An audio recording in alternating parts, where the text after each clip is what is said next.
안녕하세요. 뉴스와 사람들입니다. 강유정 대변인은 다음과 같이 브리핑했습니다.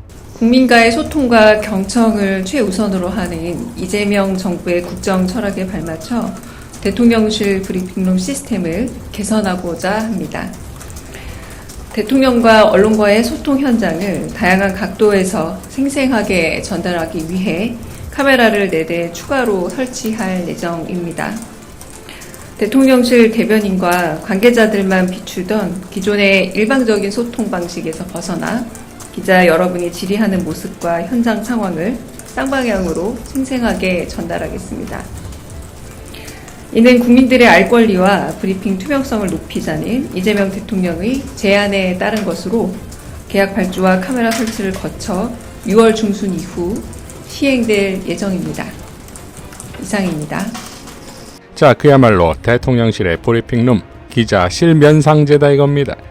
여기에 그치지 않고 시민들은 모든 기자들에게 마이크를 달아줘라는 요청까지 나옵니다. 이로써 최상위 행정기관인 대통령실의 출입 기자들의 질문의 수준과 의도를 매번 전 국민이 보면서 판단할 수 있게 됐습니다. 또한 대통령의 답변만을 발췌해 보도해 왜곡하는 수작도 힘들게 됐습니다.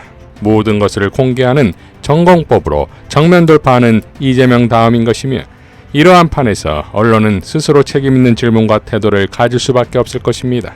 자, 여기에 그동안 각종 커뮤니티에서 백악관처럼 기자들 쪽 카메라를 비춰서 어느 소속인지 알 수 있게 해달라는 의견이 올라왔었는데, 그것을 바로 캐치해서 카메라를 설치했다는 것에서 그 효능감에 또 한 번 민주시민들의 함성이 나왔습니다. 대한민국 수구친일 기득권들은 이제껏 만나보지 못한 역대급 정부를 상대하게 될 것입니다. 이재명 대통령의 오광수 민정수석 선택에 대해 박선원 의원은 대통령님 인사에는 다 뜻이 있다. 특히 조기 대선 그 엄중하고 초집중 시기에 깊은 생각 끝에 나온 대통령실 인사에 대해 박수를 드립니다. 김용민 의원은 역사가 반복하지 않고 진보한다는 것을 보여주어야 할 막중한 책임감을 갖고 민정수석에 임하길 바랍니다. 검찰개혁, 사법개혁을 추진하는 입장에서 건전한 비판적 시각과 긴장 관계를 유지하겠습니다. 김경호 변호사는 개혁은 비빔밥이 아니다. 이용한다면 이용당하는 것까지도 스마트하게 컨트롤할 수 있는 능력이 있어야 한다. 개혁의 방법론에 쉽게 동의할 순 없지만 일단 믿고 지켜보기로 한다. 라고 밝혔습니다. 이현주 최고도 다음과 같이 밝혔습니다. 오광수 수석에 대한 일각의 우려가 있긴 하지만 너무 걱정하지 않아도 괜찮다. 검찰총장과 달리 대통령실 수석은 대통령을 보좌하는 자리라 대통령이 임명과 해임을 자유롭게 할 수 있는 자리니 윤석열 검사와 같은 일은 일어나지 않을 것이다. 오히려 민정수석이 검찰 내부 생리를 잘 모르면 검찰총장 등 그 조직적 움직임에 둔감해지고 검찰개혁이 더 힘들 수도 있다. 이재명 대통령이 그간 얼마나 검찰에 의해 고초를 겪은 분인가. 전략적이고 현실적인 분이니 잘하실 걸로 믿는다. 라고 밝혔습니다. 자, 결국 오광수를 믿는 것이 아니라 이재명의 선택을 믿는 것이지요. 그리고 그 선택의 기저에는 검찰 역사상 가장 공격을 많이 받은 대상이자 3대 특검 모두를 합쳐도 능가하는 수백 명의 검사들의 공격을 받아온 유일한 이재명이라면 살인적 경험과 생존적 판단력이 있지 않겠습니까? 국힘 주진우가 민주당은 법사위원장을 돌려주고 법사위를 정상화하라. 새 정부의 첫 임무는 말로만 통합이 아닌 국회 정상화다. 라고 했답니다. 아예 정권을 달라지요? 김용민 의원은 다음과 같이 밝혔습니다. 지난 총선과 이번 대선에서 진 이유를 아직도 모르고 있네요. 민주당이 국회 다수당으로서 집권여당으로서 책임 정치를 하겠습니다. 국힘에 대한 국민의 심판과 법적 심판이 아직 끝나지 않았으니 얌전히 기다리세요. 라고 일갈했습니다. 고발사주의 공익제보자 조성은 대표 역시 내란 특검 대상 내란 정당 국민의힘이 법사위원장을 탐낸다는 것에 가관이구나 싶다. 내란 특검 다 마칠 때까지는 법사위는 언감생심, 국회 해산시키고 비상입법기구 만들려던 윤석열에 붙었던 자들 포함 국회 모든 상임위원장, 국회 사무직을 다 내려놓아야 정상이지. 특히나 국방위원장은 박탈시켜야 한다. 다른 야당도 많으니 내란 정당 특검으로 끝날 때까지는 전부 다시 조정해야 한다. 라고 일갈했습니다.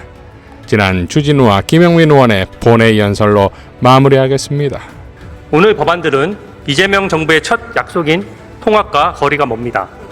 첫 법안인데 민생이 아니라서 아쉽습니다. 민주당이 야당인 때에는 대통령이 인사권을 갖는 검찰을 못 믿겠다고 할 수 있었습니다. 그러나 지금은 이재명 대통령에게 인사권이 있는데 왜 혈세를 들여서 별도의 특검을 해야 되는 것입니까? 저는 오늘 이 자리에서 검사징계법 개정안에 대해서 찬성하는 입장을 밝히고자 토론에 임하게 됐습니다.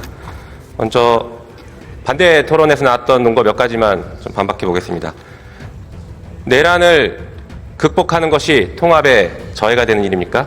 통합을 얘기하면 내란을 청산하면 안 된다는 것은 과거 친일파를 청산하지 못해서 지금까지 국민 통합의 저해가 되고 있는 것을 다시 반복하자는 전형적인 친일파 논리고 가해자 논리입니다. 말도 안 되는 일이고 내란을 청산해야 그 진실 위에서 통합도 이루어지는 것이고 정의가 실현되는 것입니다. 국민들은 그것을 바라고 이번 대선에서 그 선택을 했습니다.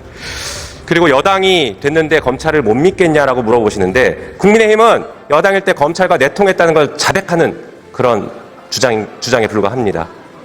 아직도 이런 철진한 얘기를 하고 있으니 한 발짝도 못 나가는 건 아니겠습니까?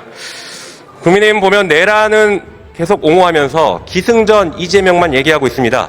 그래서 국민의 선택을 받지 못하고 이번에 대선에서 외면받은 것입니다.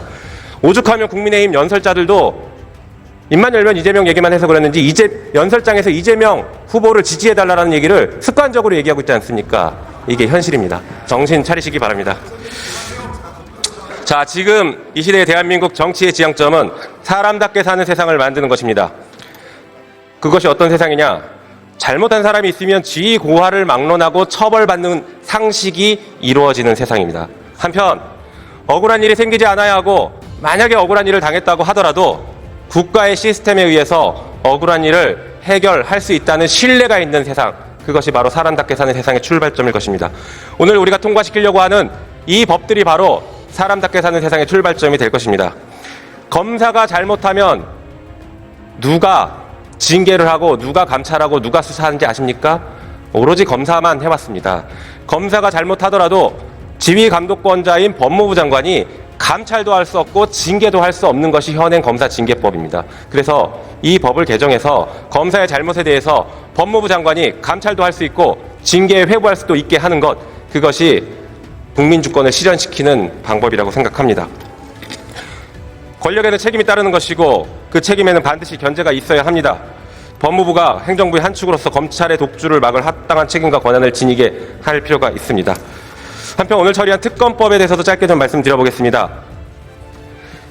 지금 한덕수, 최상목 이 두 명이 내란 혐의로 수사당국에서 출국 금지 조치를 받고 조사를 받고 있습니다. 내란의 밤에 무슨 일이 있었는지에 대해서 철저하게 수사를 해야 되는데 국민의힘은 여전히 이를 옹호하고 비호하고 있는 것 같습니다. 한편 최혜병 사건에 대해서도 진실이 밝혀지고 억울한 죽음을 밝히고 해결해야 합니다. 최혜병 사망 사건 수사 외압이 불거질 당시에 대통령실 법률비서관으로 재직하면서 수사의 대상이 되고 있는 주진우 의원이 반대 토론을 했다는 이 현실이 최혜병 사건의 진실을 가로막고 있는 대한민국의 현실이라고 할 것입니다. 이상 뉴스와 사람들이었습니다. 시청해 주셔서 감사드립니다.